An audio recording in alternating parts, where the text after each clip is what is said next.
Ya, selamat malam saudara-saudara. Kita lanjut lagi untuk sesi belajar kita kitab Wahyu. Minggu lalu minta maaf kita tidak bisa belajar karena saya kurang sehat. Nah, malam ini kita akan cover dua pasal sekaligus, pasal 4 dan pasal 5. Karena pasal 4 dan pasal 5 itu tidak bisa dibaca secara terpisah. Dan kalau saudara mau khotbah dari pasal-pasal itu, bagi yang pendeta atau pemberita firman, pastikan saudara khotbah jangan pisahkan pasal 4 dan pasal 5. Karena kalau saudara ngarap nanti terlalu panjang untuk khotbahnya, kemudian, sorry saya sambil siapin slide saya. Apakah sudah kelihatan? Sudah ya? Sudah, Pak. Oke. Bentar. Nah, jadi kalau saudara mau khotbah dari Wahyu pasal 4, pasal 5, saran saya adalah jangan bikin jadi khotbah berseri. Karena saudara pikir nanti jemaat ngantuk, kemudian hari ini bahas pasal 4, nanti minggu depan lagi lah bahas pasal 5. Saudara lakukan cara itu, minggu depan saudara harus ngulang lagi dari pasal 4. Karena pasal 4 dan pasal 5 itu bukan hanya bicara tentang satu visi tersendiri setelah pasal 1, kemudian diikuti dengan pasal 2, pasal 3 tentang 7 jemaat di Asia Kecil. Tetapi pasal 4 itu berupa kalau misalnya kita nonton, kita ikuti ikuti nonton drama begitu. Pasal 4 itu settingnya, latarnya. Kemudian pasal 5 itu adalah dramanya. Nah, saudara tidak bisa tahu tentang apa signifikansi isi dari dialog dari para pelakon di dalam drama itu. Kalau saudara tidak ngerti settingnya.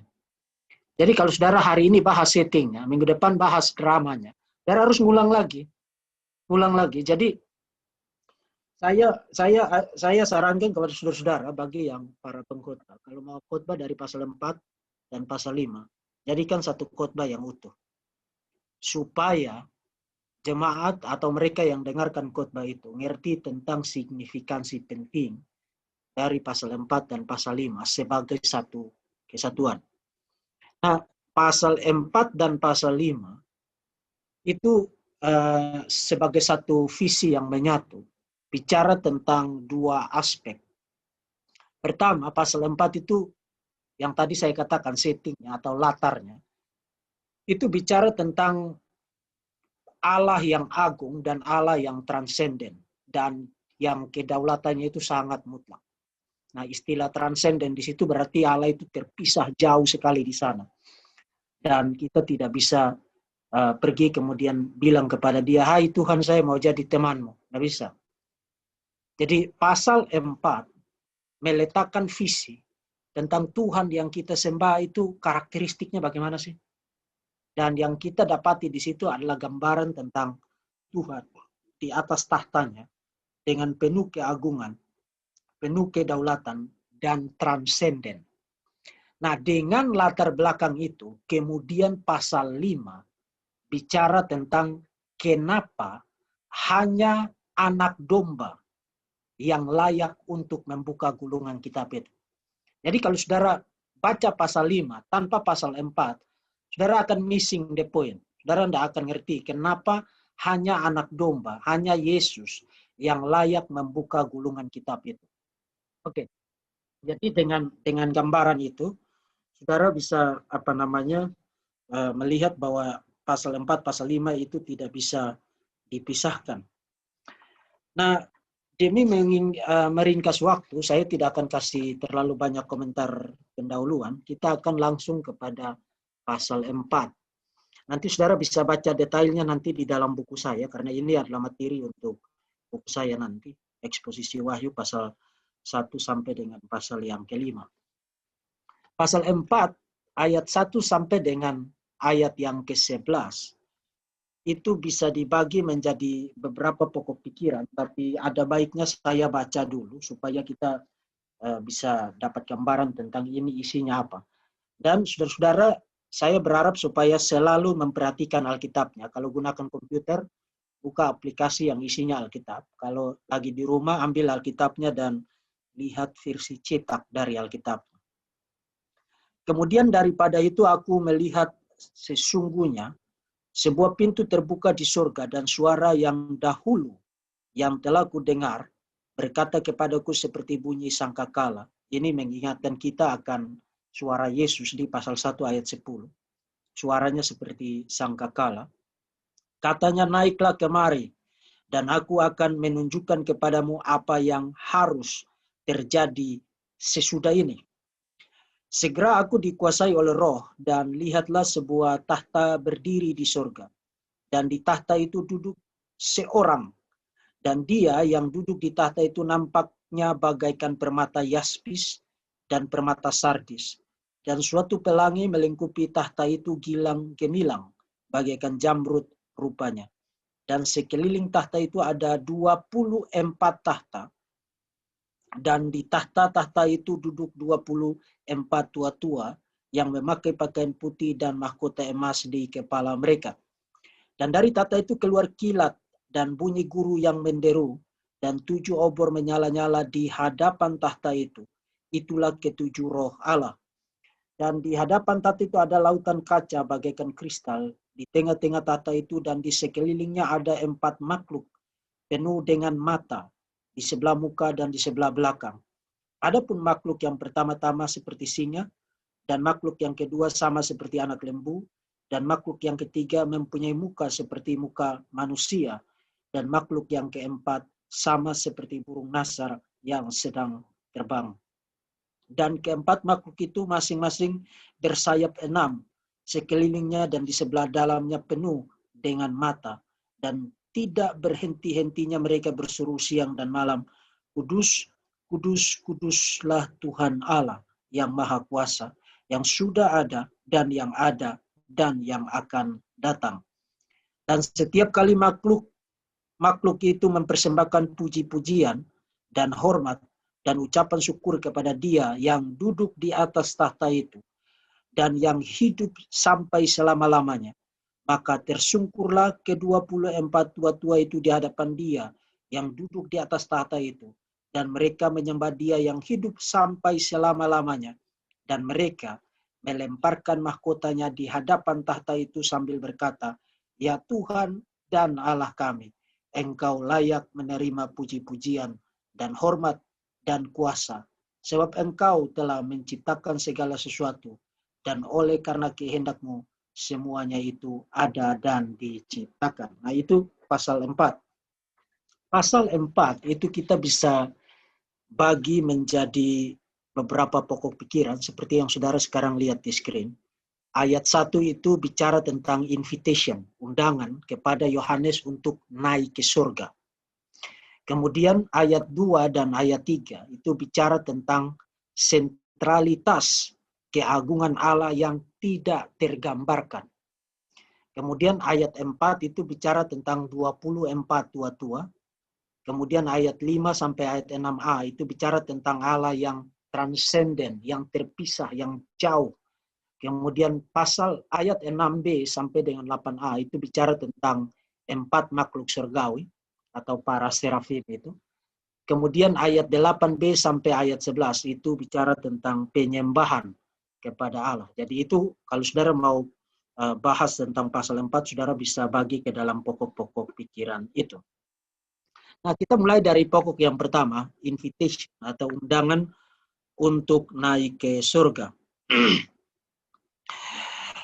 Di ayat pertama, kalau saudara perhatikan di situ, kita bisa berikan setidaknya 3 komentar untuk ayat yang pertama atau undangan kepada Yohanes untuk naik ke surga. Pertama, undangan untuk Yohanes naik ke surga, kemudian di situ dia melihat visi tentang ruang tahta Allah. Undangan itu berasal dari Yesus sendiri. Dari mana kita tahu? Kita tahu karena suara yang dahulu yang telah kudengar berkata kepadaku seperti bunyi sangkakala di ayat 1. Itu adalah gambaran tentang suara Yesus yang saudara sudah baca di pasal 1 ayat yang ke-10. Makanya saya katakan apa yang saudara sudah baca sebelumnya itu jangan lupakan karena nanti dia akan kembali lagi ke situ. Kemudian yang kedua, dan ini yang menjadi perdebatan di kalangan para teolog, khususnya di kalangan para teolog sistematika. Kalau saudara perhatikan ayat 1, itu dimulai dengan frasa kemudian daripada itu. Sebenarnya ini terjemahan bebas, karena di dalam bahasa Yunaninya metatauta, itu berarti after this, atau setelah ini. Nah, setelah apa? Nah, kalau saudara ikuti perdebatan di kalangan para teolog sistematika, mereka yang menganut pandangan futuristik, itu saya sudah jelas di bagian pengantar, atau pandangan dispensasional, atau pandangan premil, percaya bahwa after this, metatauta, itu berarti mulai dari pasal 1 sampai dengan pasal 3, itu bicara tentang gereja di bumi. Jadi 7 jemaat di Asia Kecil di pasal 2, pasal 3, itu dimaksudkan untuk bicara tentang gereja as a whole, gereja sebagai satu keseluruhan di bumi. Dan frasa after this, setelah ini, atau setelah hal-hal ini, metatauta, itu berarti sekarang visinya itu beralih dari gereja di bumi, pasal 2, pasal 3, beralih ke gereja di surga. Dan itu saatnya mereka menafsirkan 24 tua-tua di ayat yang keempat, itu merujuk kepada gereja sebagai satu keseluruhan. Jadi umat Kavenan Lama dan umat Kavenan Baru. Kenapa 24? Karena 12 mewakili umat Kavenan Lama, plus 12 mewakili umat Kavenan Baru, dan sekarang gereja sudah ada di surga. Artinya, pasal 4 itu bicara tentang dan seterusnya sampai dengan pasal 21. Makanya kalau saudara pakai teologi itu untuk membaca kitab Wahyu, saudara akan baca pasal 5, pasal 6, dan seterusnya yang malapetaka itu. Sebagai malapetaka pada era tribulasi. Pada era tribulasi setelah pengangkatan. Setelah rapture. Jadi inti dari pandangan futuristik ini terletak pada teologi mengenai pengangkatan. Pengangkatan rahasia, secret rapture. Jadi tiba-tiba orang lagi jalan suami istri, tahu-tahu suaminya diangkat, istrinya ketinggalan. Dan saudara sudah dapat gambaran itu di film-film. Jadi itulah pandangan dispensasional dan premil tentang Wahyu pasal 4 dan seterusnya. Jadi mereka membaca after this, frasa setelah itu, berarti bicara tentang gereja sekarang itu sudah ada di surga. Jadi Yohanes waktu lihat 24 tua-tua itu, siapa yang dia lihat? Yang dia lihat adalah gereja dari era perjanjian lama atau Kavenan lama dan gereja dari era Kavenan baru. Bergabung menjadi satu, ada di hadapan tahta Allah, menyembah Tuhan siang dan malam. Termasuk mereka, karena sekarang mulai dari pasal 4 sudah bicara tentang gereja di surga, maka malapetaka di ayat pasal 6 dan seterusnya itu bicara tentang malapetaka setelah pengangkatan. Nah, saya percaya teologi itu tidak benar dan pembacaan itu salah. Kenapa salah? Salah karena kita bisa kasih beberapa argumen. Pertama, tafsiran itu didasarkan atas teologi pengangkatan. Itu yang tadi saya katakan, rapture theology. Dan kalau saudara ikut satu rekaman tentang sesi kuliah saya mengenai eksegesis perjanjian baru, teologi pengangkatan itu tidak ada dasarnya di dalam Alkitab. Sama sekali tidak ada. Beberapa teks yang mereka jadikan sebagai teks-teks kunci, seperti Matius pasal 25 ayat 37 sampai 42, 1 Tesalonika pasal 4 ayat 13 sampai 18. That's it. Hanya dua teks itu. Dan kalau saudara baca dua teks itu di dalam konteksnya secara eksegetikal, mendadak saudara lihat teks-teks itu tidak bicara sama sekali tentang secret rapture, tentang pengangkatan rahasia. Jadi bangunan atau dasar dari tafsiran itu yang dispensasionalis itu didasarkan terutama kepada pandangan mereka mengenai secret rapture, pengangkatan rahasia. Nah, bukan berarti saya tidak percaya pengangkatan, tapi saya tidak percaya teologi pengangkatan seperti yang saudara tonton di film-film. Orang lagi jalan-jalan tahu-tahu satu hilang. Itu omong kosong, itu simply garbage. Itu tidak ada dasarnya di dalam Alkitab. Yang kedua, tidak ada indikasi sama sekali. Jadi saudara perhatikan, kenapa mereka percaya bahwa pasal 4 dan seterusnya bicara tentang gereja di surga, dan pasal 2, pasal 3 bicara tentang gereja di bumi. Tidak ada indikasi, seperti saudara sudah ikut eksposisi saya, bahwa 7 jemaat di Asia Kecil itu dimaksudkan sebagai representasi dari semua gereja di seluruh dunia semasa di bumi. Tidak. Bahwa pesan dari Yesus yang sudah bangkit kepada 7 jemaat di Asia Kecil itu apply kepada semua gereja di bumi, yes. Di sepanjang masa, sepanjang abad, yes. Tapi 7 jemaat di Asia Kecil itu tidak dimaksudkan untuk dijadikan sebagai simbol, wakil dari pembicaraan tentang gereja di seluruh dunia, di segala masa, di segala abad, di bumi. 7 jemaat itu adalah 7 jemaat yang benar-benar ada, yang historikal, dan suasana, occasion, situasi yang mereka hadapi adalah situasi-situasi yang real. Dan dimaksudkan dicatat untuk gereja sepanjang zaman, sepanjang abad, belajar dari situasi itu untuk mengevaluasi eksistensinya selama ada di dalam dunia. Dan itu berbeda dari yang mereka maksudkan ketika membaca 7 jemaat, surat kepada 7 jemaat di Asia Kecil. Jadi tidak ada bukti sama sekali dari pasal 2, pasal 3, bahwa ke-7 jemaat itu mewakili seluruh era dan masa gereja di bumi. Tidak ada bukti. Ketiga, argumen yang ketiga, pasal 4 ayat 1, itu bicara tentang sebuah pintu yang terbuka di surga. Sebuah pintu yang terbuka di surga. Ungkapan itu adalah ungkapan khas di dalam literatur apokaliptik. Kalau saudara nanti baca buku saya kasih banyak sekali referensi. 3 Makabe, 1 Henok, Testament of Levi, dan seterusnya. Itu ungkapan khas di dalam literatur apokaliptik. Dan termasuk di dalam perjanjian baru, ekspresi itu juga digunakan. Misalnya Matius pasal 3 ayat 16, Lukas pasal 13 ayat 24, 25, Yohanes pasal 1, 51, dan seterusnya. Banyak sekali muncul di dalam perjanjian baru. Jadi tidak dikatakan di situ bahwa surga itu telah terbuka secara keseluruhan bagi gereja. Itu tidak dimaksudkan begitu.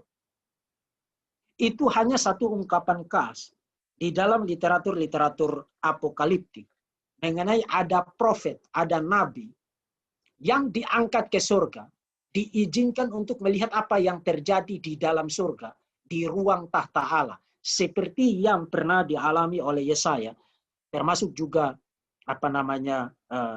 Yeremia, ketika mereka diberi kesempatan untuk melihat visi mengenai tahta Tuhan. Kemudian mengenai 24 tua-tua itu, nanti saya akan kasih komentar ketika tiba di ayat yang ke-24. Dan saudara nanti akan lihat satu argumen yang meyakinkan. Tua-tua itu tidak bicara tentang gereja, berdasarkan totalitas isi dari kitab Wahyu. Kemudian, istilah after this metatauta itu sebenarnya hanya merupakan satu istilah khas di dalam literatur apokaliptik untuk bicara tentang urutan atau sekuensi dari penglihatan. Jadi setelah penglihatan ini terjadi, setelah itu penglihatan lagi apa? Jadi setelah pasal 1 diikuti dengan surat dari Yesus yang bangkit kepada 7 jemaat di Asia Kecil. After this, setelah penglihatan itu, kemudian penglihatan tentang apa yang terjadi di ruang tahta Allah. Jadi istilah sesudah ini, saudara perlu ingat ini, karena bagaimana saudara membaca frasa itu ditentukan oleh teologi sistematika apa, atau doktrin akhir zaman apa yang saudara anut. Jadi kalau saudara penganut premil atau penganut dispensasionalisme, saudara akan baca after this sebagai indikator bahwa itu bicara tentang gereja setelah pengangkatan. Gereja sudah ada di surga. Dan itu simply absurd. Kemudian komentar yang ketiga, perjanjian baru umumnya menggunakan istilah surga dalam bentuk jamak, uranoi, ya, bentuk tunggalnya itu uranos, yang sebenarnya merefleksikan, jadi istilah itu muncul di pasal yang keempat, yang sebenarnya mengindikasikan pandangan Yudaisme mengenai berbagai level di surga, ya, berbagai tingkat di surga. Ada atmosfer, kemudian tempat para bintang, lalu tempat Allah. Jadi bicara tentang apa yang terjadi di atas bumi ini. Itu mereka sebut sebagai uranoi. Jadi tidak benar-benar istilah itu secara eksklusif itu bicara tentang tempat di mana Tuhan berada atau tempat di mana tahta Tuhan itu berada. Tapi space di atas bumi ini itu mereka sebut dengan sebutan uranoi. Termasuk langit pun itu mereka sebut dengan kata yang sama. Kemudian di ayat 2 dan ayat 3 setelah Yohanes diberi kesempatan untuk melihat apa yang ada di dalam ruang tahta Allah itu. Ayat 2 dan ayat 3 bicara tentang penglihatan Yohanes mengenai keagungan Allah yang tidak tergambarkan. Jadi kalau saudara baca gambaran tentang atau deskripsi tentang Tuhan di ayat 2 dan ayat 3, itu saudara jangan berpikir bahwa Yohanes mencoba menggambarkan Tuhan itu bagaimana. Itu simply ungkapan-ungkapan tentang keindahan yang sulit digambarkan, kemudian satu keagungan yang sangat majestik sekali. Yohanes tidak mencoba menggambarkan itu. Yohanes hanya mencoba menggunakan istilah-istilah untuk saudara dapat analogi tentang Tuhan itu bagaimana. Sangat beautiful, sangat majestik, sangat agung. Dan visi yang demikian itu serupa dengan visi Yesaya. Di dalam Yesaya pasal 6 ayat 1 sampai dengan ayat 4. Di dalam, kalau saudara baca di ayat yang pertama, Yesaya pasal 6, dikatakan dalam tahun matinya Raja Usia, aku melihat Tuhan duduk di atas tahtanya yang tinggi, menjulang dan ujung jubahnya memenuhi bait suci. Itu pasal 6 ayat yang pertama. Jadi siapa yang dilihat oleh Yesaya? Bukan Raja Usia yang sudah mati. Bukan pula Raja manusia yang naik turun tahta.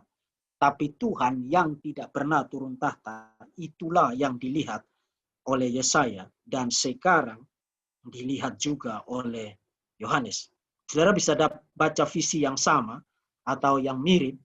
Itu terdapat di dalam Yehezkiel pasal 1 ayat 26 sampai dengan ayat yang ke-28.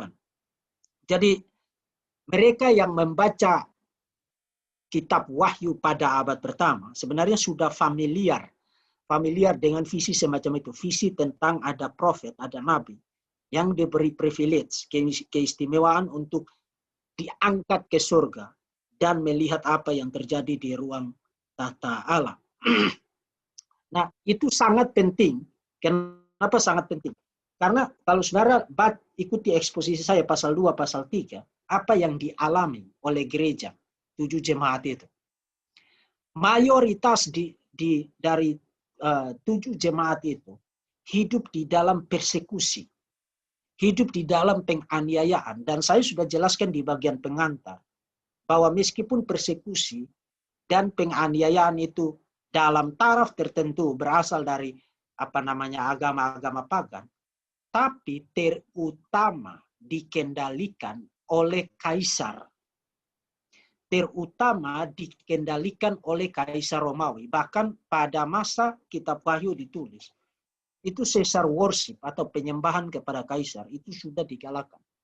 Dan sebagai warga Romawi atau yang tinggal di dalam kerajaan Romawi, you wajib untuk menyembah kaisar sebagai Deus et Noster, Allah dan Tuhan. Itu wajib. Jika tidak, maka you akan dianggap sebagai bahaya politik. Karena apa? Karena pada abad pertama dan juga sebelumnya, kesetiaan kepada raja itu tidak terlepas dari kesetiaan kepada Tuhan atau kepada dewa. Karena ingat, saya sudah jelaskan berkali-kali, para dewa pada masa itu dewa-dewa yang sifatnya lokal, sifatnya nasionalistik, sifatnya itu geografik. Itu sebabnya kalau terjadi perang, lalu kerajaan itu dikalahkan, maka orang-orangnya harus dideportasi. Dideportasi kemana? Dideportasi ke kerajaan yang menang. Kenapa harus dideportasi? Karena cara mereka supaya mendapatkan loyalitas dan orang-orang ini tidak memberontak adalah memisahkan mereka dari dewa-dewi yang mereka sembah di negara atau di bangsa mereka masing-masing. Karena kesetiaan kepada negara itu tidak dipisahkan dari kesetiaan kepada para dewa-dewi yang disembah di dalam bangsa itu. Nah, sekarang saudara dapat gambaran kenapa Israel ketika diserbu oleh Babel dan Asyur, mereka itu dibawa ke pembuangan. Karena Babel dan Asyur percaya orang-orang ini harus dipisahkan dari Tuhan, tempat di mana mereka tinggal. Cara mereka memisahkan itu adalah dengan membawa mereka ke negara, ke Babel dan ke Asyur. Supaya nanti di sana mereka menyembah Tuhan atau dewa-dewi yang disembah di Babel dan Asyur. Dan dengan demikian mereka tidak akan mikir untuk memberontak lagi. Itu logika politik teologi pada abad pertama dan sebelum abad pertama. Kesetiaan politik tidak dipisahkan dari kesetiaan kepada para dewa-dewi. Kenapa? Karena para dewa-dewi bersifat nasionalistik. Skop mereka itu terbatas. Terbatas oleh geografi. Jadi pada abad pertama, you kalau tidak menyembah kaisar, you dianggap sebagai ancaman politik. Nah, di dalam situasi itu, dengan Tuhan memberikan visi kepada Yohanes untuk melihat apa yang ada di dalam ruang tahta Allah, pesannya itu jelas. Pesannya itu jelas bahwa ada satu tahta yang jauh lebih besar, jauh lebih mulia, jauh lebih majestik, yang kekal, lebih daripada sekadar tahta kaisar, yang untuk duduk di atasnya itu orang naik turun. Ganti satu, ganti satu, ganti satu, ganti satu, dan seterusnya. Bahkan, kalau saudara belajar tentang sejarah para kaisar Romawi, itu mayoritas diantaranya itu mati karena dibunuh. Mati karena dibunuh. Jadi, saudara tidak punya kehidupan yang jauh lebih bahaya ketimbang kalau saudara itu calon kaisar atau jadi kaisar. Kehidupan yang paling berbahaya di dalam dunia kuno adalah kalau saudara itu lahir sebagai calon kaisar atau jadi kaisar. Saudara selalu menjadi target pembunuhan. Dan itu sebabnya kenapa para kaisar Romawi itu sangat paranoid. Paranoid terhadap orang-orang yang tidak mau menyembah kaisar Romawi. Jadi Yohanes dengan visi itu dan mereka yang membaca pasal 4, mereka akan segera langsung bikin perbandingan. Oh, ternyata yang punya kedaulatan mutlak itu bukan kaisar Romawi, tapi Tuhan yang duduk di atas tahta yang dilihat oleh Yohanes dan dicatat di dalam pasal yang keempat. Kemudian ayat yang keempat itu bicara tentang 24 tua-tua itu. Nah, tadi saya katakan bahwa 24 tua-tua itu dimengerti oleh banyak orang, terutama dari kalangan premil dan dispensasional. Tapi juga tidak terbatas hanya premil dan dispensasional. Ada juga orang-orang dari aliran pemahaman eskatologi yang lain yang juga percaya bahwa 24 tua-tua di situ itu bicara tentang gereja secara keseluruhan.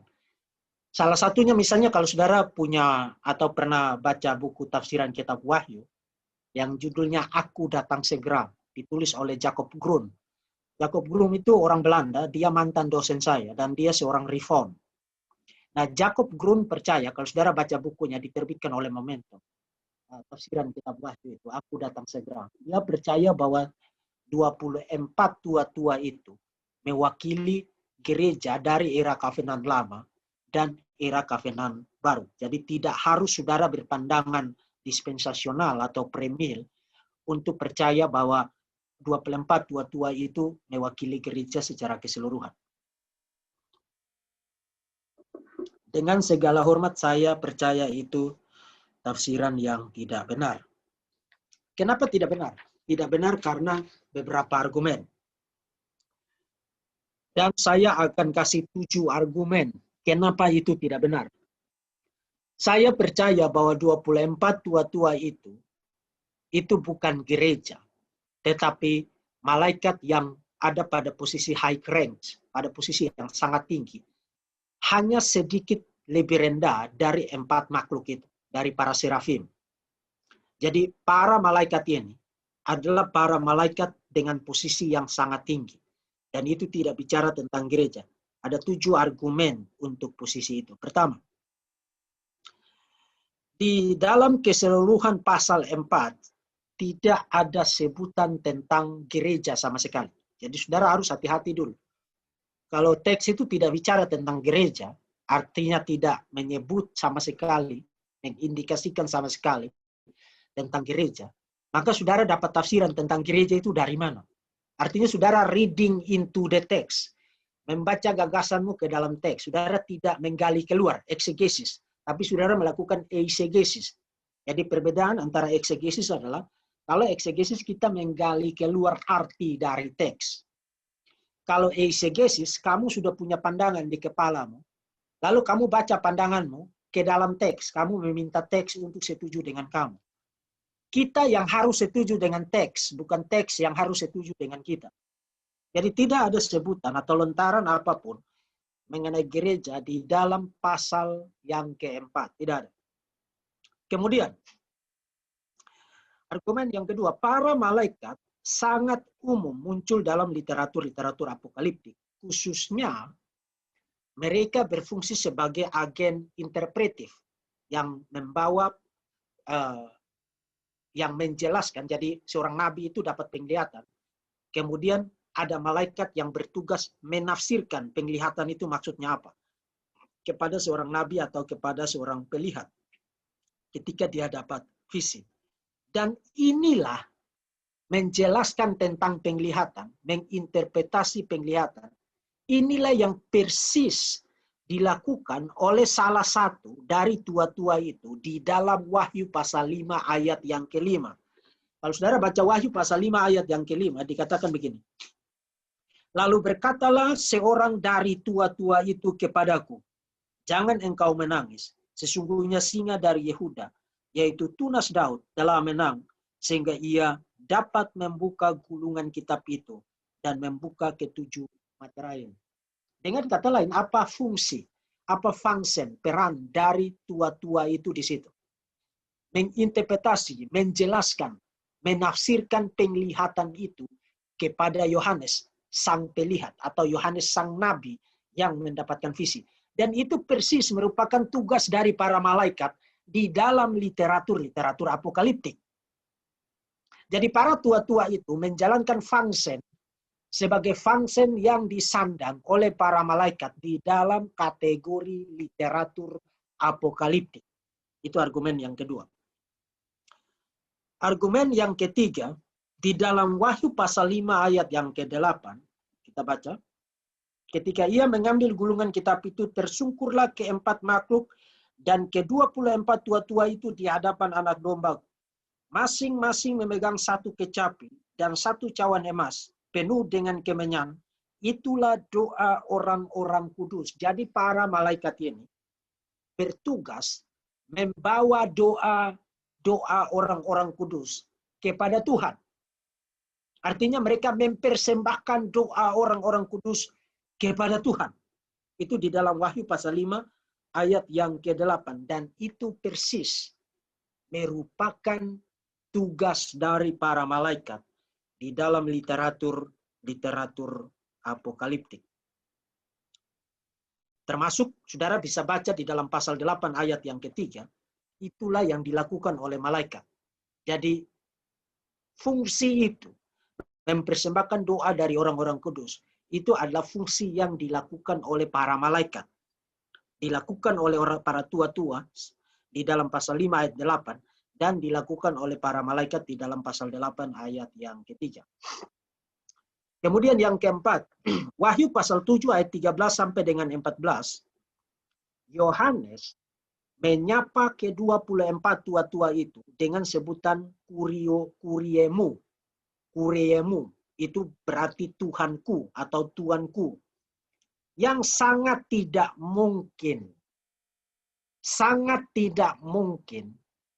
dilakukan oleh Yohanes kalau tua-tua itu adalah gereja, adalah orang-orang percaya. Yohanes sendiri adalah orang percaya. Jadi tidak mungkin dia menyebut tua-tua itu dengan sebutan Tuanku, Kuriemu. Tidak mungkin. Itu hanya mungkin kalau being dari 24 tua-tua itu, dilihat oleh Yohanes bukan dalam kategori manusia. Bukan dalam kategori manusia. Bahkan kita baca di dalam Wahyu pasal 19, ketika lihat malaikat, Yohanes cenderung untuk menyembah malaikat. Lalu malaikat itu bilang, jangan sembah saya. Kita sama-sama adalah pelayan Tuhan. Yang layak menerima penyembahan itu adalah Tuhan. Jadi Yohanes menyebut tua-tua itu dengan sebutan Tuanku, dan itu secara logis hanya mungkin dilakukan Yohanes kalau itu bukan orang percaya, bukan manusia, bukan gereja. Kemudian pasal 14 ayat 3, orang-orang percaya menyanyikan new song, nyanyian baru, nyanyian penebusan, song of redemption, yang bahkan tua-tua itu sendiri tidak dapat menyanyikannya. Nah, kenapa ini penting? Penting karena begini, konsep new song, lagu baru, nyanyian baru, itu bukan berarti saudara tidak ada kerjaan lalu mari kita ciptakan lagu baru. Banyak sekali lagu-lagu di gereja sekarang itu tidak ada meaningnya. Kenapa tidak ada meaningnya? Karena orang tulis lagu-lagu itu sambil pup. Tidak ada kerjaan lalu mikir mau nulis lagu. Konsep new song di dalam kitab Wahyu, nyanyian baru yang sudah muncul juga di dalam Mazmur pasal 40. Mereka akan menyanyikan nyanyian-nyanyian yang baru. Itu bicara tentang respons umat Tuhan terhadap tindakan penebusan. Makanya nyanyian baru itu sebutan sinonimnya adalah the song of redemption. Nyanyian penebusan. Kenapa kita harus menyanyikan nyanyian baru? Nyanyian tentang penebusan. Karena kita telah ditebus oleh anak domba itu. Nah, para tua-tua itu, kalau saudara baca di pasal 14 ayat yang ketiga, para tua-tua itu tidak bisa menyanyikan nyanyian baru. Mereka tidak bisa menyanyikan song of redemption, nyanyian penebusan. Kenapa mereka tidak bisa menyanyikan nyanyian penebusan? Karena malaikat yang jatuh tidak ditebus. Dan yang tidak jatuh tidak butuh penebusan. Maka mereka tidak bisa menyanyikan new song, lagu yang baru, atau nyanyian tentang penebusan. Itu pasal 14 ayat yang ketiga. Pasal 7 ayat 9 sampai 11. Yohanes mengidentifikasi kelompok-kelompok yang berbeda di sekitar tahta Allah. Jadi kalau saudara baca pasal 7 itu gambarannya itu seperti satu lingkaran konsentris. Di senternya itu, di pusatnya itu tahta Allah, Tuhan di situ. Lalu para serafim, kemudian 24 tua-tua. Setelah itu baru umat Tuhan. Jadi umat Tuhan, kemudian para malaikat secara umum, kemudian 24 tua-tua, lalu para serafim, lalu Tuhan itu ada di tengah. Seperti sebuah lingkaran konsentris. Kalau saudara pernah, saudara ada di stadion sepak bola, itu kira-kira gambarannya itu begini. Jadi yang ada di tengah itu adalah Tuhan. Kemudian tribun yang pertama itu para serafim, tribun yang kedua itu tua-tua, tribun yang ketiga itu para malaikat, kemudian baru orang-orang percaya. Itu picture dari pasal 7 ayat 9 sampai dengan ayat yang ke-11. Jadi itu adalah satu gambaran konsentrik memperlihatkan bahwa para tua-tua itu ada di lingkarannya para malaikat. Tidak ada di lingkarannya orang-orang percaya. Kemudian istilah tua-tua, argumen yang terakhir. Istilah tua-tua itu juga digunakan untuk para malaikat. Jadi kalau saudara pikir tua-tua, itu lebih cocok digunakan untuk gereja. Karena kalau saudara baca surat-surat pastoral, mereka yang ditugaskan untuk memimpin itu disebut sebagai tua-tua, elder, atau yang kita sebut sebagai penatua.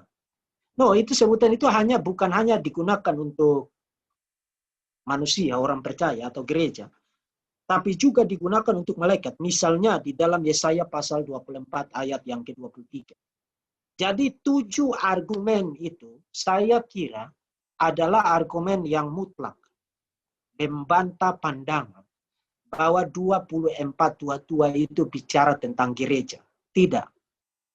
24 tua-tua itu adalah para malaikat dengan posisi yang sangat tinggi, high rank angels, ya. Lebih rendah dari para serafim yang persis ada di dekat tahta itu. Seperti yang nanti kita akan lihat. Kemudian ayat 5 dan ayat 6 itu bicara tentang Tuhan yang transenden. Jadi kalau saudara baca ayat 2, ayat 3 itu bicara tentang Tuhan yang majestic, yang beautiful, yang indah, yang saudara sebutin aja benda-benda berharga dengan keindahan yang sangat luar biasa, yang sangat mahal di dunia ini, dan Tuhan jauh lebih indah dari itu. Sangat majestik sekali.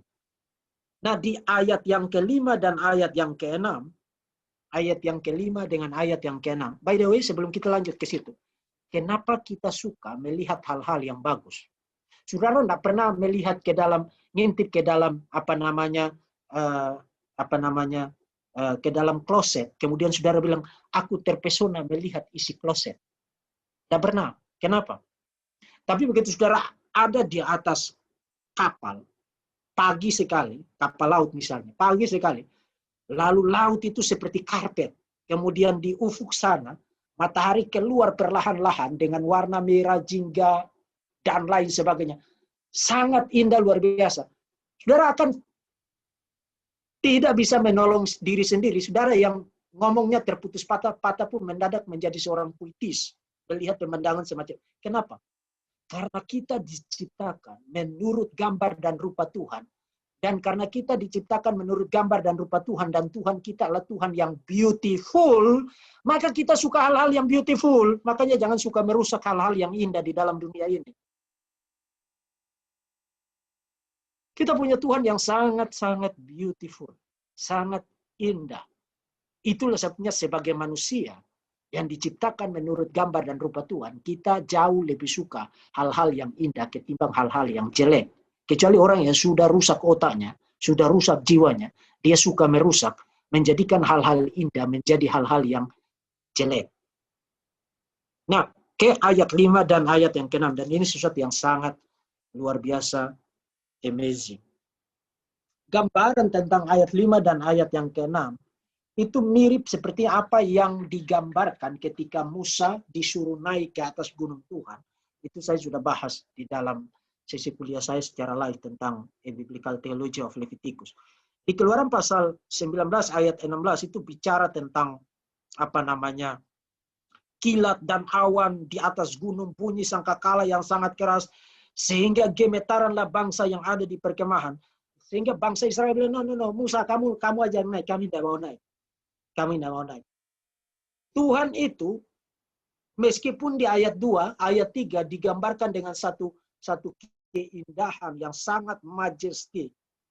Tapi pada saat yang sama, Tuhan itu adalah sosok yang sangat menakutkan.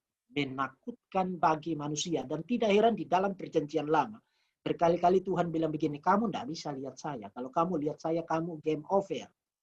Kamu game over. Jadi Tuhan yang indah itu sekaligus adalah Tuhan yang transenden. Kamu tidak bisa bicara dengan Tuhan semacam ini. Hai God, saya mau jadi friend kamu. Saya mau jadi your best friend. Yesus adalah my best friend. Ingat, Tuhan itu adalah Tuhan yang transenden. Dan saudara kalau lihat gambaran-gambaran tentang Tuhan di ayat yang ke-5, saudara akan lihat gambaran, misalnya lautan kaca bagaikan kristal. Kemudian saudara, lihat tentang kilat, lihat tentang petir yang memisahkan antara manusia dengan Tuhan. Artinya, you tidak bisa mendekati Tuhan semacam ini, kemudian you tidak binasa. Tidak bisa. Nah, gambaran ini yang nanti akan memberikan kekuatan kepada tantangan malaikat kepada seluruh dunia. Siapa yang layak untuk mendekati tahta Allah itu, yang kilat menyambar kiri kanan itu dan menghanguskan itu, yang you tidak bisa dekati dia tanpa membinasakan dirimu sendiri. Siapa yang layak untuk mengambil gulungan di tangan dia yang duduk di atas tahta itu. Makanya tadi saya bilang, you tidak bisa baca pasal 5, kecuali you baca pasal 4. Karena gambaran tentang Tuhan di pasal 4 sekaligus menanam gagasan di para pembaca ketika tiba di pasal 5, tidak ada orang yang layak pergi ke situ. Tidak ada orang yang layak pergi ke situ. Tuhan yang maha tahu, Tuhan yang transenden, Tuhan yang suci dan kudus. Dia tidak ada yang tersembunyi dari dia. Dan Tuhan semacam itu adalah Tuhan yang tidak butuh apapun. Dia tidak butuh apapun di luar dirinya sendiri. Saudara tahu apa yang membedakan konsep ketuhanan yang sejati di dalam kitab suci dengan konsep ketuhanan yang paganistik? Ketuhanan yang paganistik berangkat dari ide bahwa Tuhan itu butuh berelasi dengan ciptaan. Dan gambaran semacam itu bahkan saudara bisa temukan di dalam Quran. Kalau saudara baca tentang hadis-hadis, Tuhan itu bilang begini, Allah Subhanahu wa Ta'ala bilang begini, kamu harus berdosa, kalau kamu tidak berdosa, saya tidak bisa mengasihi kamu, mengampuni kamu. Dan kalau kamu tidak berdosa, saya akan hancurkan kamu dan gantikan dengan yang lain. Itu paganistik. Berangkat dari konsep kebutuhan yang mutualistik antara Tuhan dan ciptaannya. Makanya di dalam dunia kuno, you tidak perlu mengasihi Tuhan. Yang you perlukan adalah kasih apa yang dia mau. Kalau dia butuh persembahan, kamu kasih persembahan. Setelah dia senang terima persembahan, dia kasih apa yang kamu mau. Jadi kamu garuk belakangnya Tuhan, Tuhan garuk belakang kamu. Itu konsep ketuhanan yang paganistik. Dan konsep ketuhanan yang paganistik itu persis ada di dalam teologi ketuhanan Islam. Islam itu agama pagan. Agama penyembahan berhala berangkat dari konsep ketuhanan yang sangat paganistik. Bahkan saya sudah katakan 28 kali kata kasih muncul di dalam Quran. 22 kali diantaranya itu kasih yang kondisional, yang bersyarat. Kalau kamu lakukan ini, lakukan itu, maka aku mengasihi kamu. Dan, bukan 22. 22 kali itu kasih yang negatif. Aku tidak mengasihi orang berdosa, aku tidak mengasihi orang yang berlebihan. Dan seterusnya. 6 kali itu kasih yang kondisional. Itu paganistik. Paganistik. Nah, sekarang bayangkan, you percaya Tuhan yang tidak butuh apapun di luar diri. Tuhan tidak butuh saya. Tuhan tidak butuh saudara untuk jadi Kristen, untuk ikut Zoom ini. Tuhan tidak butuh itu. Tuhan tidak butuh apapun di luar dirinya. Karena ingat, di dalam teologi Kristen, kita punya doktrin yang disebut dengan doktrin aseiti. Aseiti, itu dalam bahasa Latin. Berarti Tuhan itu ada pada dirinya, cukup dari dirinya sendiri. Dia tidak butuh apapun di luar dirinya. Jadi Tuhan itu tidak duduk-duduk di surga. Dari hari Senin sampai Sabtu. Kemudian ngedumel begini. Aduh, lonely banget bisnis ketuhanan ini. Kapan hari Minggu supaya mereka mainkan gitar itu dan saya terhibur. Itu bukan Tuhan yang di Alkitabiah. Saudara-saudara, Tuhan tidak butuh kita. Tuhan tidak butuh saya jadi hamba Tuhan. Tuhan tidak butuh siapapun. Jadi apologet, jadi guru, jadi... No. Tuhan tidak butuh apapun di luar dirinya. Nah, itu tidak berarti Tuhan tidak menginginkan kita. Bukan berarti begitu. Tidak berarti bahwa Tuhan tidak menginginkan adanya relasi dengan ciptaannya. Itu another issue. Tapi kita harus letakkan dulu konsep dasarnya supaya kita jangan salah. Jangan berpikir bahwa Tuhan berhutang kepada kita karena kita melayani Dia. Tuhan berhutang kepada kita karena sekarang kita duduk di sini dan mendengarkan firman Tuhan. Tuhan berterima kasih kepada kita karena kita jadi Kristen. Astaga naga, itu bukan konsep ketuhanan yang benar di dalam kitab suci. Yohanes melihat Tuhan yang duduk di atas tahtanya yang majestic, beautiful, tetapi pada saat yang sama you tidak bisa ke sana. Artinya dia tidak butuh kamu ada di sana.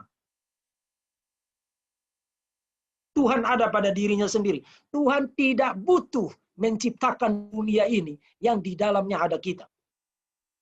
Tapi fakta Tuhan menciptakan dunia ini dan di dalamnya ada kita.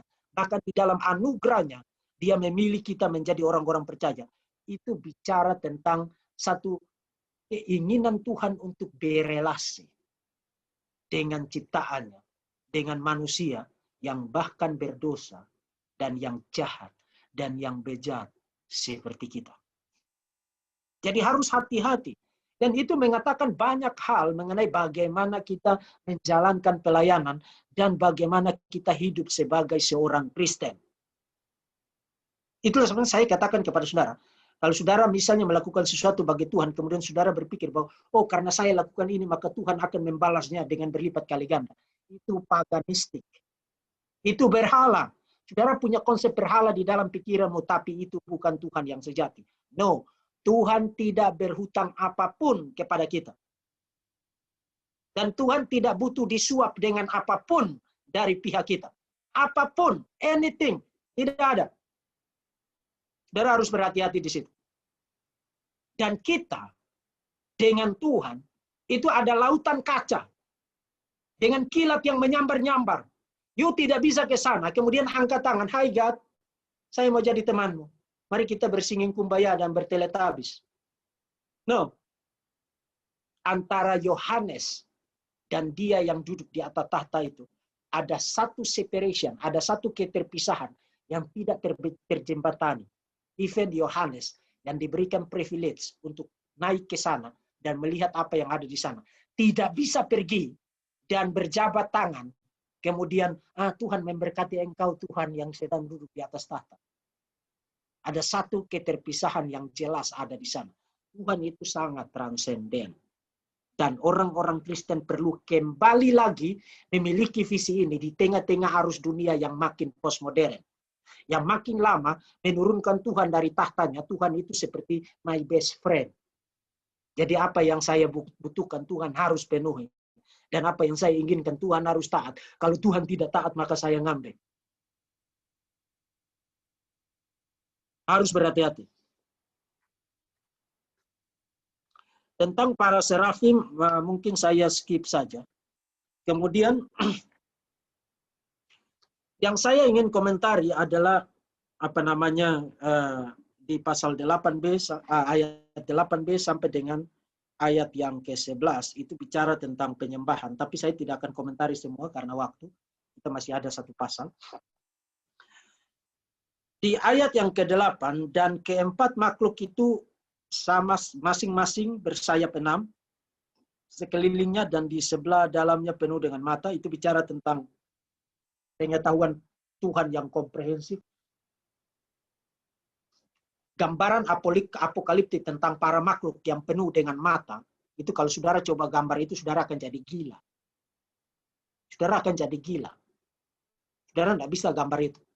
Itu adalah satu gambaran standar di dalam literatur apokaliptik untuk bicara tentang pengetahuan yang komprehensif dan kemahatauan, omniscience-nya Tuhan. Dan tidak berhenti-hentinya mereka berseru siang dan malam, kudus, kudus, kuduslah Tuhan Allah yang maha kuasa, yang sudah ada dan yang akan ada. Nah, waktu kita bilang Tuhan itu kudus, sebenarnya apa yang kita maksudkan? Saudara mungkin karena itu sudah terbiasa, apalagi yang di gereja-gereja mainstream. Itu ada doksologi, suci, suci, suci, kudus, kuduslah Tuhan yang maha kuasa. Apa yang saudara maksudkan? Ketika saudara berseru dalam doksologi, kudus, kuduslah Tuhan, atau suci, suci, suci. Apa maksudnya?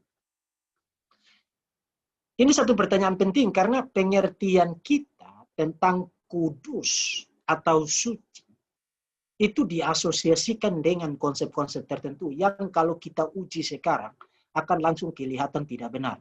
Misalnya, kalau saudara membaca kamus-kamus tentang apa arti hagios, suci atau kudus, misalnya di dalam bahasa Yunani, saudara akan dapat beberapa arti, misalnya terpisah, separate, kemudian bermoral, kemudian lurus, upright, jadi separate, moral, upright. Itu arti leksikal. Kalau saudara buka di dalam kamus. Nah, coba kita ganti kata-kata itu dengan arti-arti itu. Kudus, kudus, kuduslah Tuhan. Terpisah, terpisah, terpisahlah Tuhan. Masuk akal nggak? Atau moral, moral, morallah Tuhan. Atau lurus, lurus, luruslah Tuhan. Saudara mendadak langsung lihat ada something missing. Ada sesuatu yang hilang di dalam arti-arti yang saudara dapatkan di kamus-kamus itu. Jadi sebenarnya apa arti kudus, kudus, kuduslah Tuhan? Apa artinya? Nah, singkat saja, istilah holy atau kudus, suci, di dalam kitab suci, itu hampir merupakan sinonim dari Tuhan itu sendiri. Jadi, suci, suci, suci, kudus, kudus, kuduslah Tuhan, itu berarti, doksologi itu mau mengatakan hanya Tuhan yang layak disembah dan disebut sebagai Tuhan. Hanya Tuhan yang layak disebut sebagai Tuhan. Jadi pada lingkaran inti, pada senter dari lingkaran inti arti kata holy atau kudus suci, pada pusat dari arti kata itu ada Tuhan di sana. Nah, karena Tuhan itu layak dan eksklusif mendapatkan sesuatu, maka semua yang digunakan untuk Tuhan itu harus dipisahkan dari yang lain. Maka you dapat arti separate.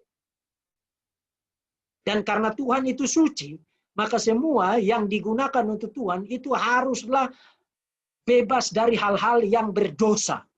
Maka you dapat arti moral, lurus, dan lain sebagainya. Jadi pada lingkaran inti itu, pada pusat dari lingkaran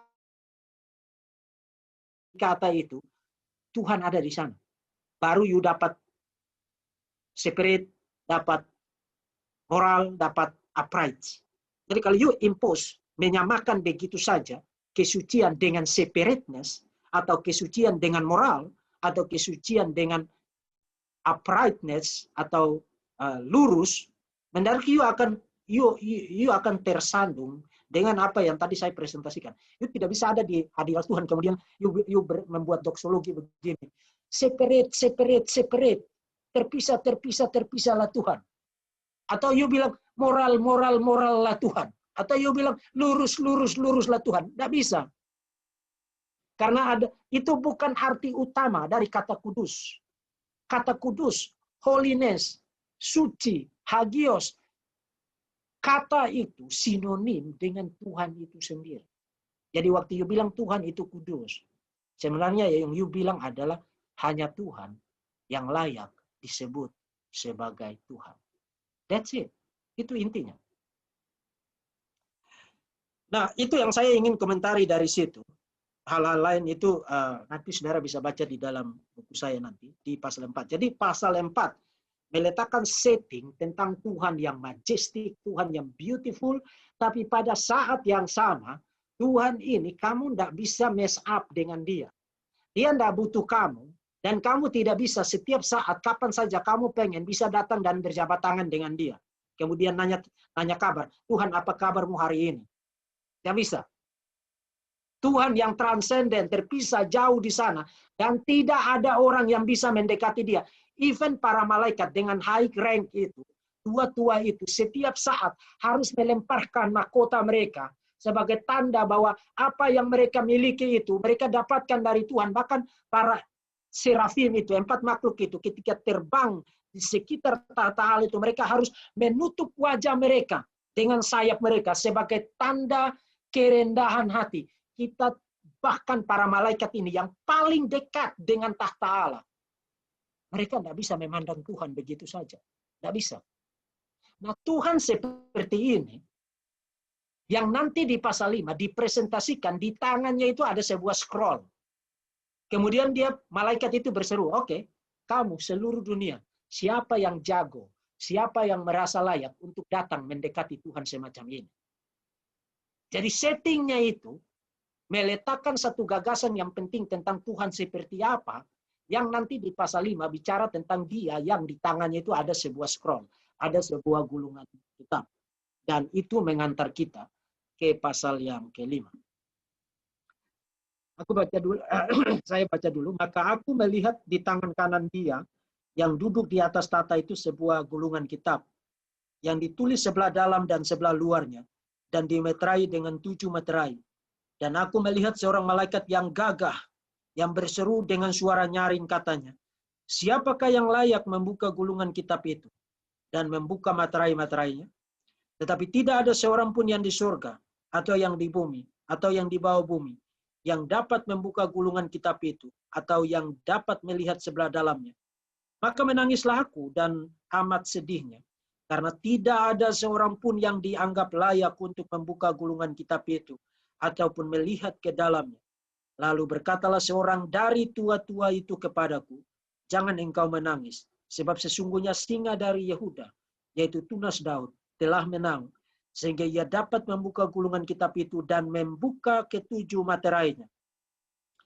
Maka aku melihat di tengah-tengah tata itu dan keempat makhluk itu dan di tengah tua-tua itu berdiri seekor anak domba seperti telah disembelih, bertanduk 7 dan bermata 7. Itulah ketujuh roh Allah yang diutus ke seluruh bumi.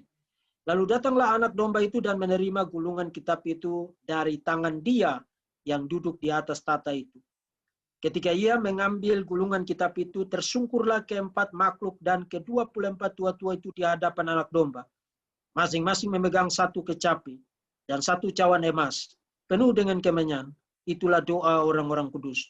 Dan mereka menyanyikan suatu nyanyian baru katanya, engkau layak menerima gulungan kitab itu dan membuka materai-materainya, karena engkau telah disembelih dan dengan darahmu engkau telah membeli mereka bagi Allah dari tiap suku dan bahasa dan kaum dan bangsa.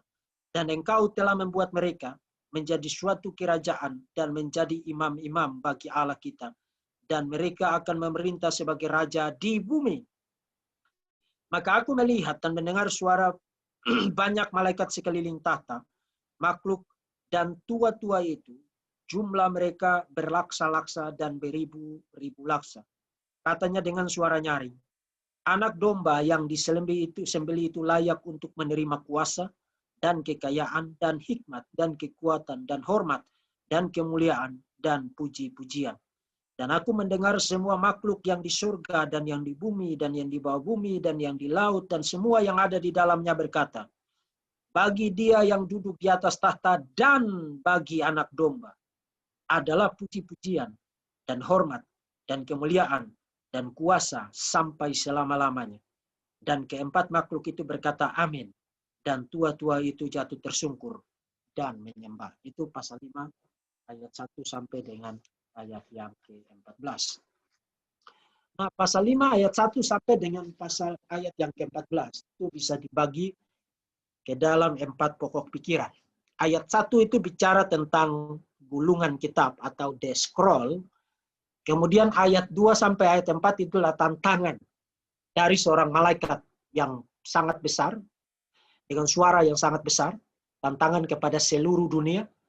Kemudian ayat 5 sampai ayat 8 bicara tentang kelayakan anak domba untuk bukan hanya mengambil, mendekati dia yang duduk di atas tata dan mengambil gulungan kitab itu, tapi layak untuk membuka isinya. Kemudian ayat 9 sampai ayat 14 itu bicara tentang pujian, doksologi bagi dia yang duduk di tahta dan anak domba. Kita mulai dari yang pertama, gulungan kitab atau the scroll. Yohanes menulis, maka aku melihat di tangan kanan dia yang duduk di atas tahta itu sebuah gulungan kitab yang ditulisi sebelah dalam dan sebelah luarnya dan dimaterai dengan 7 meterai. Nah, ini adalah satu ungkapan yang saudara hanya bisa ngerti kalau saudara tahu tentang bagaimana dinamika literasi pada masa itu. Pada masa itu orang tidak terbiasa kalau mereka, kecuali kalau dia menulis di atas apa yang disebut dengan kodeks. Ya. Kodeks itu memang dimaksudkan untuk ditulis sebelah dalam dan sebelah luar. Tapi kalau saudara menulis di papirus, kemudian itu menjadi scroll, gulungan, Saudara tidak menulis di sisi sebelah dalam dan di sebelah luarnya. Tidak. Saudara hanya menulis di sisi sebelah dalamnya. Itu kebiasaan literasi pada masa itu. Jadi kalau saudara gunakan papirus, membuat sebuah gulungan, yang saudara tulis itu hanya bagian dalamnya, bagian luarnya saudara tidak tulis. Tapi saudara baca di sini dikatakan bahwa sebuah gulungan kitab yang ditulisi sebelah dalam dan sebelah luarnya. Nah ini apa maksudnya?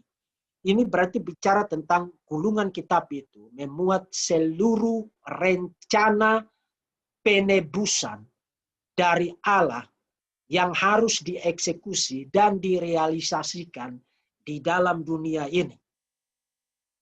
Jadi semua rencana Tuhan yang akan terjadi di dalam sejarah dan digenapkan di dalam sejarah itu ada di dalam satu gulungan itu. Jadi ini satu gambaran yang ironis. Ironisnya itu begini. Tadi saya katakan kalau you gunakan papirus bikin scroll, you tidak tulis di sebelah luar. Tapi ada kekecualian. You bisa tulis di sebelah luarnya kalau you itu orang miskin. Pada masa itu. Artinya you tidak punya cukup uang untuk beli papirus, kemudian bikin scroll. Jadi kalau you tidak punya uang, maka ya untuk hemat material, karena itu mahal, itu bahan impor dari Alexandria, Mesir. Untuk menghemat duitmu, you nulis saja di dalam dan di luar. Nah, you tidak mungkin membayangkan bahwa Tuhan tidak punya uang untuk beli papirus, sehingga dia harus tulis di dalam dan di luar. Itu tidak mungkin. Jadi, ditulisi di bagian dalam dan di bagian luar. Itu adalah sebuah ungkapan simbolik untuk bicara tentang di dalam gulungan kitab ini. Seluruh rencana Allah tentang penebusan, tentang keselamatan, itu ada di sana. Ada di satu kitab itu. Jadi Tuhan tidak punya plan A, plan B. Tuhan punya satu rencana, dan satu rencana itu harus direalisasikan. Dan itu tertuang di dalam scroll itu, di dalam gulungan kitab itu. Kemudian dikatakan, dan dimeterai dengan 7 meterai. Dimeterai dengan 7 meterai. Nah, kalau saudara tahu belajar tentang sejarah Romawi, kita tahu dari sejarah bahwa wasiat terakhir dari Kaisar Vespasianus juga dimateraikan dengan 7 materai. Jadi wasiat terakhir dari Kaisar Vespasianus juga dimateraikan dengan 7 materai. Nah itu apa maksudnya? Itu berarti ini satu official dokumen. Satu dokumen resmi. Dokumen kerajaan. Dan tidak boleh sembarang orang, kecuali orang yang berhak, yang boleh membuka materai itu. Itu yang pertama. Yang kedua, dokumen itu dimateraikan, itu bukan berarti isinya orang tidak tahu. Bukan berarti orang tidak tahu. Orang sudah tahu tentang isi wasiat itu. Tetapi dokumen itu dimateraikan berarti bahwa bukan hanya orang yang berhak yang boleh membuka itu, tapi pada momen materai itu dibuka, maka itu adalah momen di mana isi dari materai itu diterapkan. Jadi misalnya dia membuat wasiat tentang, oh kamu akan dapat sekian mobil misalnya. Itu dimateraikan. Nah bukan berarti kamu tidak tahu bahwa kamu akan dapat sekian mobil. Tapi kapan kamu dapat mobil itu ditentukan oleh kapan materai itu dibuka. Artinya kalau materai itu tidak dibuka, meskipun kamu udah tahu kamu akan dapat sekian mobil, kamu tidak akan dapat mobil-mobil itu. Jadi materainya harus dibuka, dan yang buka itu harus orang yang layak, orang yang tepat. Itu gagasan. Jadi scroll itu sekarang ada di tangan Tuhan yang duduk di atas tahta. Nah sekarang saudara baca ayat 2 sampai dengan ayat 4. Malaikat itu berseru, menantang seluruh dunia. Artinya ini satu malaikat dengan suara yang sangat besar sekali. Saya yakin malaikat ini adalah malaikat yang suaranya itu malaikat yang sangat punya power yang luar biasa, karena suaranya itu harus kedengaran ke seluruh dunia. Itu picture. Seluruh dunia ditantang. Oke, siapa yang merasa dirinya layak silakan datang dan ambil dan apply, buka materai itu supaya isinya digenapkan di dalam sejarah. Kalau tidak, maka isinya, rencana itu tidak akan direalisasikan di dalam sejarah. Siapa yang layak membuka gulungan kitab itu dan membuka materai-materainya. Itu tantangan dari seorang malaikat di ayat yang kedua. Nah, menariknya itu begini. Kalau saudara belajar tentang sejarah kekristenan, ada seorang pengkhotbah besar, namanya George Whitefield. George Whitefield. Ini waktu itu, abad ke-17, abad 18. Itu waktu itu orang belum nemu apa yang disebut dengan mic. Pengeras suara, tidak ada. Apalagi, tidak usah membayangkan ada speaker tembak, seperti yang di stadion. Tapi George Whitefield, dia bisa khotbah di lapangan terbuka, 15.000 orang. Dan semua dengar suaranya George Whitefield. Artinya ini orang. Kalau di rumah dia marah dan dia bentak anak-anaknya, mereka pada pingsan. Karena bayangkan 15.000 orang orangnya bisa dengar suaranya ketika dia khotbah. Jadi saudara bisa picture ini malaikat dengan suara yang menggelegar dimaksudkan untuk menantang seluruh dunia. Oke, siapa yang layak untuk pergi mendekati tahta yang notabene ada kilat yang menyambar-nyambar, ada lautan kaca, ada petir yang menyambar-nyambar, kemudian Tuhan yang demikian itu adalah Tuhan yang sangat transenden. Kamu tidak bisa dekati dia.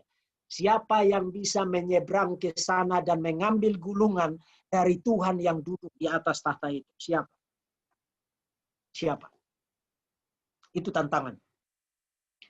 Kemudian di ayat yang keempat, kalau saudara perhatikan, di situ dikatakan,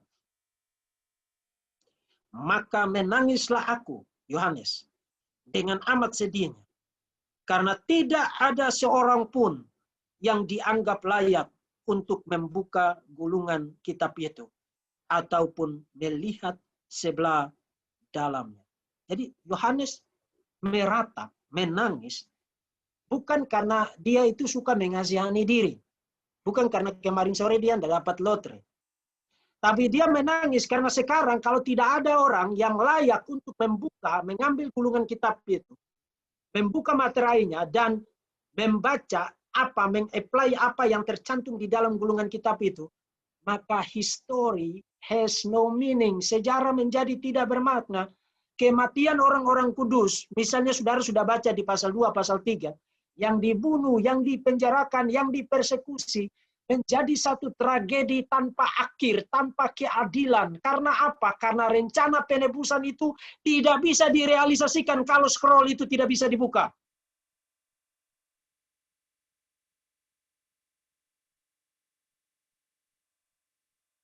Peter Heath, he is not weeping just because he is curious about what is in the scroll. Dia tidak meratap hanya karena dia pengen tahu banget, seperti orang tukang bergosip yang pengen tahu segala sesuatu. Pengen tahu banget apa yang ada di dalam scroll. Dia juga tidak meratap hanya karena dia tidak akan pernah tahu tentang 10 negara Eropa, konfederasi 10 negara Eropa, atau tentang black helicopters, atau siapa yang akan left behind, seperti di dalam teologi rapture. He is weeping because life has no meaning.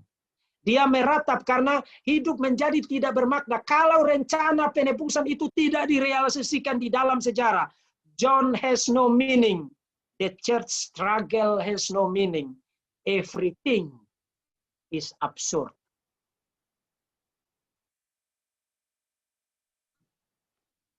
John was weeping, and I've tested his tears. They were tears of despair. Itu adalah tangisan keputusasaan. Kenapa tangisan keputusasaan? Karena fakta tidak ada yang layak untuk membuka scroll itu, mengindikasikan bahwa semua penderitaan yang dialami oleh gereja, air mata, darah, kepala yang putus, dibakar hidup-hidup pada masa Nero. Pada malam hari mereka dibakar sebagai lampu penerang malam. Menurut Tacitus, mereka dilemparkan ke arena untuk berkelahi dengan binatang-binatang buas. Itu hanya akan menjadi satu tragedi tanpa akhir. Orang hanya akan mengeluarkan air mata. Dan itu adalah air mata kesia-siaan. Orang hanya akan terus menghela napas dan mengelus-elus dada. Tetapi tidak akan pernah ada harapan bahwa ada justice, ada keadilan, dan ada reward bagi mereka yang menang. Life has no meaning. Dan itu adalah tears of despair. Air mata keputusasaan. Jadi saudara lihat, itu scroll itu, dibuka materainya, menentukan realisasi dari rencana penebusan, rencana keselamatan di dalam sejarah. Tetapi kalau saudara baca ayat yang kelima, kita kembali lagi ke struktur. Ayat yang kelima.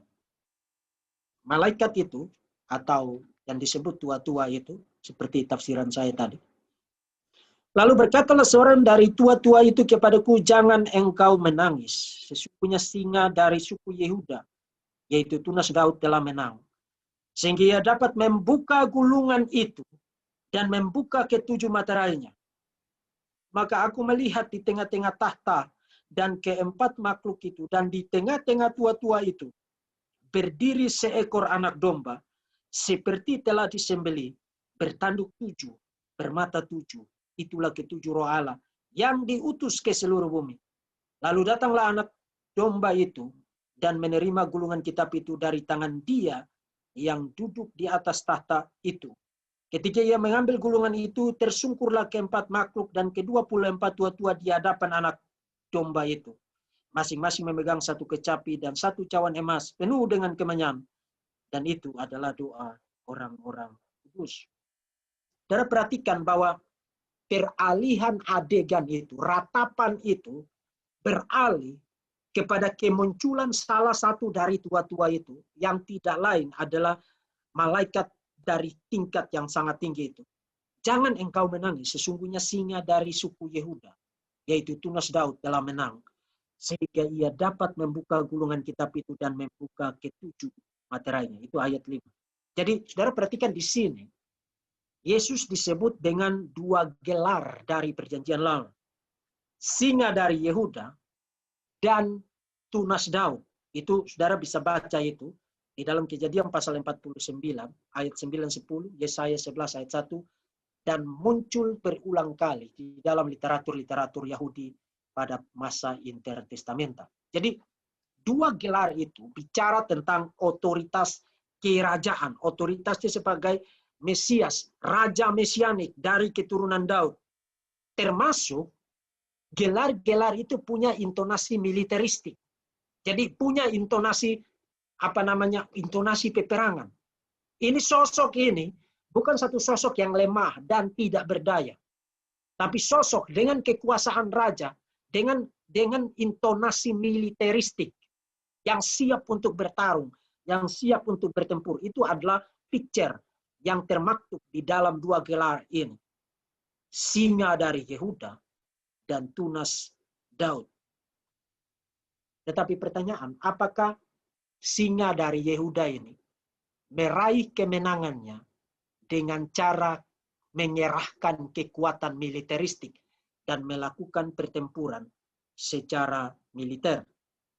Ternyata tidak, karena meskipun Yohanes mendengar tentang singa dari Yehuda, tapi waktu dia menoleh, yang dia lihat itu bukan singa dari Yehuda, tapi yang dia lihat adalah sosok anak domba yang disembelih. Sosok anak domba yang disembelih. Anak domba Paskah yang menyerahkan nyawanya sebagai korban tebusan bagi banyak orang. Jadi ia meraih kemenangan itu bukan dengan penaklukan bersenjata yang biadab seperti yang dilakukan oleh Muhammad, bukan dengan cara menebarkan teror dan kematian dan memerangi musuhnya dan memancung kepala-kepala orang sambil berteriak Allahu Akbar. Tidak, itu adalah pekerjaan setan. Anak domba ini meraih kemenangannya bukan dengan kekuatan militer, tapi persis dengan menyerahkan nyawanya sebagai tebusan bagi banyak orang. Melalui kematian dan kebangkitannya ia mengalahkan dosa. Roma pasal 8 ayat 3. Mengalahkan kematian, the last enemy of mankind, musuh terakhir dari manusia. Ibrani pasal 2 ayat 14-15. Mengalahkan penguasa-penguasa jahat. Kolose pasal 2 ayat 15. Dan sekarang orang-orang percaya bisa berkemenangan, bisa menjadi penakluk, persis karena Kristus yang mereka imani telah berkemenangan. Kolose pasal 2 13, Yohanes pasal 5 ayat yang kelima. Jadi saudara lihat ada satu picture yang menarik di sini. Yang Yohanes dengar itu adalah ini singa dari Yehuda, artinya sosok militer, sosok raja dengan kekuatan bersenjata. Tapi yang dilihat oleh Yohanes itu bukan singa, tapi yang dilihat adalah anak domba. Nah, saya ingin kasih tahu begini. Inilah yang dilakukan oleh para penulis apokaliptik. Dan ini saudara tidak bisa gambar menjadi painting picture. Tidak bisa. Karena kalau saudara gambar menjadi sosok itu, menjadi setengah singa, setengah domba, itu bukanlah yang dimaksudkan di sini. Karena di Wahyu pasal 5 tidak bicara tentang Yesus dengan setengah kekuatan singa dan setengah domba. Jadi bahkan kalau saudara lihat di internet, waktu orang coba gambar tentang Wahyu pasal 5, sosok ini, mereka gambar dengan separuh wajahnya itu singa, separuh wajahnya itu domba. Itu stupid. Itu saudara tidak boleh lakukan. Karena poin dari mixing metafor ini adalah the lamb is the lion and the lion is the lamb. Nah, bagaimana saudara gambar itu? Singa adalah domba dan domba adalah singa. You tidak bisa gambar itu. Itulah keuntungan, advantage dari word picture, kata bergambar, dibandingkan dengan painting picture, lukisan. Kalau you lukis ini menjadi satu gambar, satu lukisan, you akan berakhir dengan kegilaan. You distorting, merusak gambaran, metafora dari pasal 5. You hanya bisa gambarkan ini dengan word, dengan kata-kata. Karena dengan kata-kata kita bisa bilang, the lion is the lamb. Singa itu adalah domba. Dan domba itu adalah singa dari Yehuda. You bagaimana gambar itu? You tidak bisa gambar itu. Ini yang disebut dengan mixing metafor. Jadi yang didengar oleh Yohanes adalah singa dari Yehuda, tapi yang dilihat oleh Yohanes adalah anak domba yang disembelih. Fitur ini nanti muncul di pasal 6 dan seterusnya ketika bicara tentang jumlah orang-orang yang percaya dan ditebus. Yang didengar oleh Yohanes adalah 144.000. Tapi yang dilihat oleh Yohanes adalah orang dengan jumlah yang tidak terbatas dari berbagai suku, dari berbagai bangsa, dari berbagai bahasa. Dengan kata lain, 144.000 di situ tidak seperti tafsiran dangdut dari para saksi Yehova bahwa hanya 144.000 yang masuk surga. Juga tidak berarti bahwa 144.000 di situ berarti bahwa itu hanya ada satu suku yang hilang. Jadi kita dan itu terutama di dalam yaitu Israel. No, itu stupid. Karena lihat dari pola apokaliptik yang muncul di sini. Di pasal 5 yang didengar oleh Yohanes adalah singa dari Yehuda. Tapi yang dilihat adalah anak domba yang disembelih. Jadi apa poinnya? Anak domba itu adalah singa dari Yehuda. Dan singa dari Yehuda adalah anak domba itu. Itu sangat obvious, atau sangat jelas. You tidak perlu logika keponakan Einstein untuk ngerti itu. Hal yang sama juga ketika bicara tentang 144.000. 144.000 itu yang didengar oleh Yohanes. Yang dilihat oleh Yohanes itu berapa banyak? Tidak terhitung jumlahnya. Dari mana aja? Berbagai suku, berbagai bangsa, berbagai bahasa. Berbagai budaya. Jadi 144.000 adalah jumlah yang tidak terbatas dari berbagai suku, bahasa, dan budaya itu. Dan berbagai bahasa budaya orang-orang yang tidak terbatas jumlahnya itu adalah 144.000 itu. Itu poinnya. Makanya dulu pernah ada yang nanya tentang ini. Saya bilang sabar. Tunggu sampai saya tiba di bagian ini. Baru akan saya jelaskan. Karena kalau saya jelaskan waktu itu saudara tidak akan nangkap.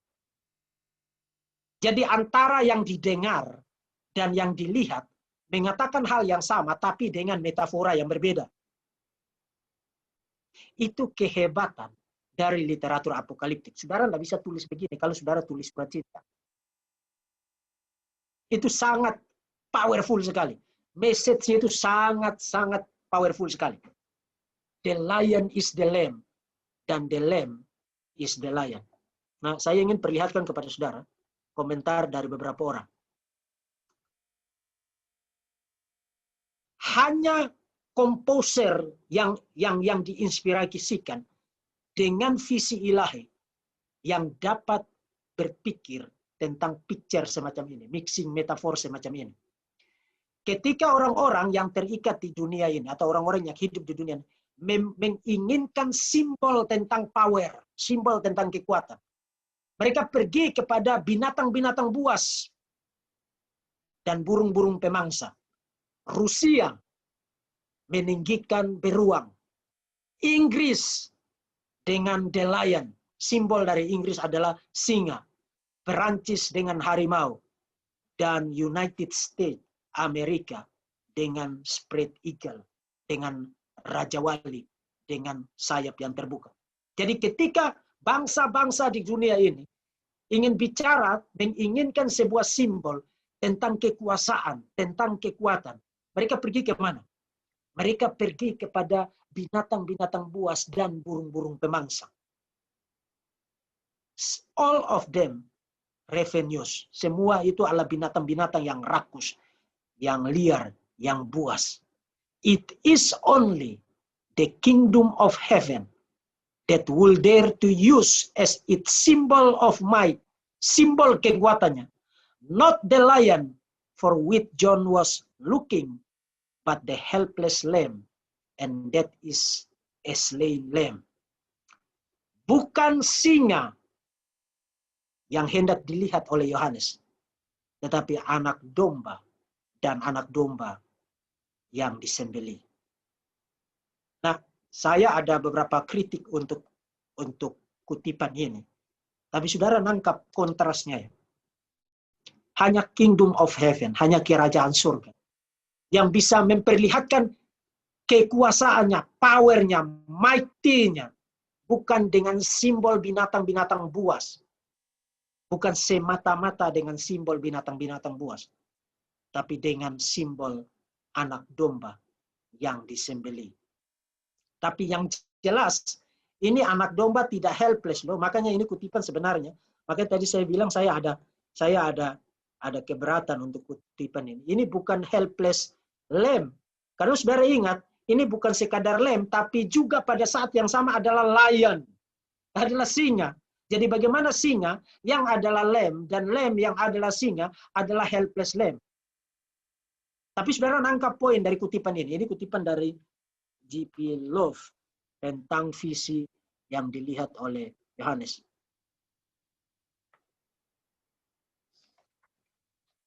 Kemudian ayat 9 sampai dengan ayat yang ke-14 itu bicara tentang doksologi.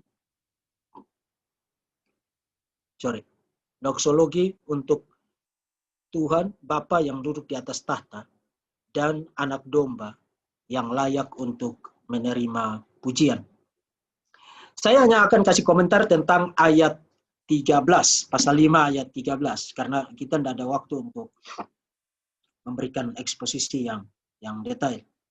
Dan aku mendengar semua malaikat yang di surga, dan yang di bumi, dan yang di bawah bumi, dan yang di laut, dan semua yang ada di dalamnya berkata, bagi Dia yang duduk di atas tahta, dan bagi anak domba adalah puji-pujian, dan hormat, dan kemuliaan, dan kuasa, sampai selama-lamanya. Saudara-saudara, semua ajaran sesat mati di ayat ini. Mari kita uji satu persatu. Katakanlah saudara berhadapan dengan seorang Yohanes Pentakostal. Yohanes Pentakostal itu percaya bahwa Bapa yang menjadi Yesus, Bapa yang menjadi anak. Kemudian setelah kenaikannya, Yesus yang sekarang di surga adalah manusia. Jadi selama dia di bumi, dia adalah God-man, Allah manusia. Tetapi setelah naik ke surga, Yesus sekarang masih ada, tapi dia ada as a man, sebagai manusia. Pertanyaan, kalau dia ada sebagai manusia, kenapa di Wahyu pasal 5 ayat 13, doksologi itu yang jelas di dalam teologi Alkitab, itu hanya bisa untuk Tuhan. Diberikan bukan hanya untuk Bapa yang duduk di atas tahta, tapi juga untuk anak domba. Dan bahkan dikatakan semua makhluk di surga, di bumi, di bawah bumi. Jadi dimaksudkan untuk bicara tentang comprehensiveness dari penyembahan kepada Bapa dan kepada anak domba. Dan yang kedua, bukan hanya Yesus menerima penyembahan yang persis sama yang diterima oleh Bapa, tapi jelas di dalam narasi itu antara anak domba dan dia yang duduk di atas tahta itu dua figur yang berbeda. You tidak bisa baca narasi itu, kemudian mendadak you simpulkan, menurut pembacaan saya dengan kejeniusan saya yang melebihi Einstein ini, saya menemukan bahwa Bapa dan Yesus adalah pribadi yang satu dan sama. Jadi Oneness Pentakostalisme mati di Wahyu pasal 5. Persis mati di Wahyu pasal 5. Kemudian, saudara berhadapan dengan Arianisme, dengan berbagai macam variasinya. Arianisme yang klasik atau Neo-Arian, seperti para saksi Yehova, termasuk juga ada satu lagi yang sekarang menyebut dirinya dengan sebutan Biblical Unitarianism, yang percaya bahwa Yesus itu baru diadopsi menjadi anak Allah dalam pengertian Mesias ketika di bumi, dan Yesus itu bukan Tuhan. Jadi mereka Unitarian dan menyebut Unitarianisme mereka itu Biblical Unitarianisme mereka, whatever. Nah, pertama, kalau you seorang Unitarian yang percaya Yesus itu manusia biasa atau malaikat, event malaikat, seperti yang diyakini oleh para saksi Yehova bahwa Yesus itu adalah Mikael yang menjadi manusia, kemudian nanti dia balik lagi jadi Mikael. Bagaimana you menjelaskan Wahyu pasal 5 ayat 13? Karena manusia tidak menerima penyembahan yang persis sama seperti yang diterima oleh anak domba itu di Wahyu pasal 5 ayat 13. Dan yang kedua, di dalam Wahyu pasal 4 dan pasal 5, anak domba itu dibedakan dengan sangat jelas dari para malaikat. Anak domba itu bukan serafim, anak domba itu bukan salah satu dari 24 tua-tua yang tadi saya tafsirkan sebagai para malaikat yang high rank itu. Anak domba itu bukan juga masuk dalam kategori para malaikat-malaikat yang ada di bawah 24 tua-tua itu.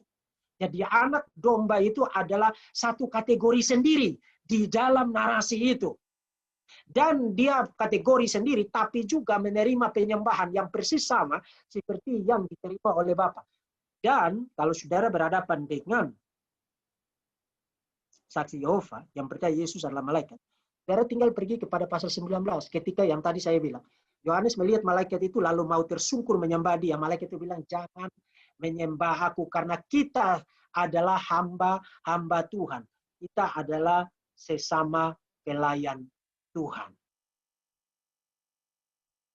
Jadi para malaikat tidak menerima penyembahan, apalagi menerima penyembahan seperti yang diterima oleh anak domba di dalam pasal 5 ayat yang ke-13.